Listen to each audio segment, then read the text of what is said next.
আসসালামু আলাইকুম রহমতুল্লাহ।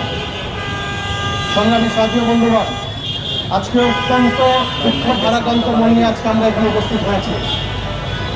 আমরা গতকাল দেখলাম মিরপুরের রূপনগর শিয়ালবাড়ি এলাকায় একটি রাসায়নিক কারখানায় দুঃখজনকভাবে অগ্নিসংযোগ বা অগ্নিকাণ্ডের ঘটনায় অন্তত পক্ষে 25 জন আমাদের শ্রমিক নিহত হয়ে গেলেন।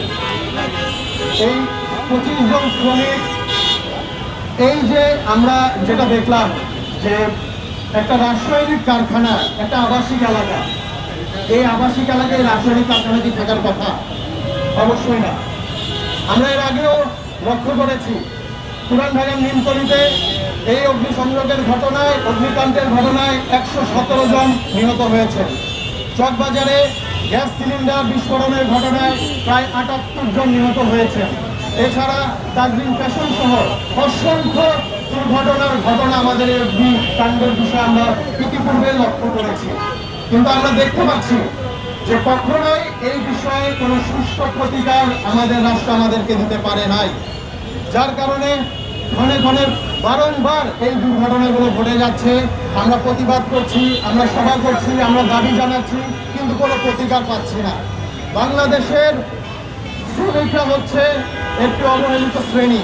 আমি জানতে চাই, সরকারের কাছে জানতে চাই, 24-এর এই ফ্যাসিবাদী শাসন অবসান করার পর আর কতটি লাশ পড়লে শ্রমিকের অধিকার নিশ্চিত করা হবে?